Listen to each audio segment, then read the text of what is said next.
Hey, welcome to Bruce Bowe. Thanks for tuning in. We're going to talk about earnest money today in a real estate contract that has real specific meanings. And people have questions like, what happens with the earnest money at the end of the transaction? Who gets it? Who holds the earnest money? When do I have to turn it in? What happens if you're concerned about this kind of stuff and you're curious, you want to know, you better watch this video because we're going to tell you all about earnest money and how to handle it in a transaction. Hey, so earnest money, it is kind of what it says, earnest funds, earnest money. So it shows that you earnestly, or basically you're showing a sign of good faith that you're going to complete a transaction. So this could be a custom and it could be a law, both, right? Because basic contract law says that there should be an exchange of something of value for something else, and it should be written and blah, blah, little details like that. So earnest money it fulfills that legal contractual thing to make your purchase and sale agreement a contract.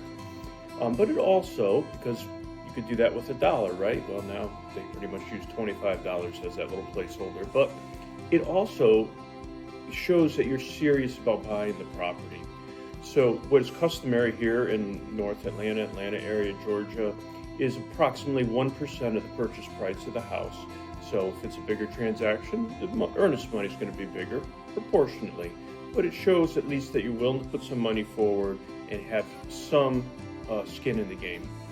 So the seller who's going to take the house off the market, of course, there's a cost to them for that. So they wanted to see that you're real. So that's what earnest money is. But who holds it? Well, it's not going to be the buyer or the seller, but it's going to be some kind of an intermediary, either the real estate brokerage or the closing attorney, or it could be another third party. But typically, it'd be good to be in the hands of the real estate attorney who's going to do the closing, because then they already have the money in their account. So what happens if the deal falls through? For a million different reasons it could be. But for whatever reason, the transaction's not going to get completed. Let's say you back out during due diligence period, you are totally justified in exiting the contract, you will get that earnest money back. That depends. If it takes a couple of days for checks to clear, things like that, that's all pretty minor. But you will get the earnest money back. If you're the buyer, you'll get your earnest money back as long as you're in compliance with the terms of the contract. And that's been the case with all of my clients, and I expect it to continue to be. Now, the important part is, where does that money go?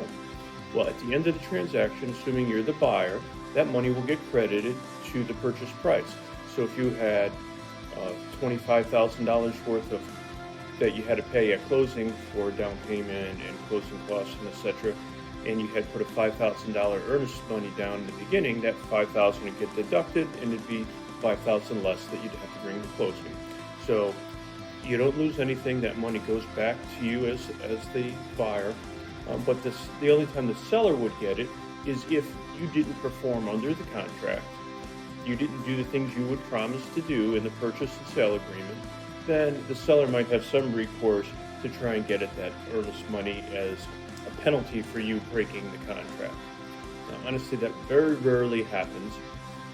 And when it does happen, almost always people negotiate it out, because the size of the earnest money is usually small enough that it's not worth suing each other over.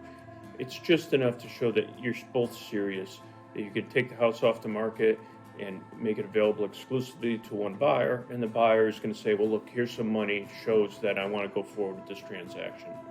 So while the earnest money is being held, what goes on? That's what we usually refer to as a due diligence period. There's other periods and there's other contingencies that will come into play also, but it's the due diligence period. And that's a real key element of the entire transaction.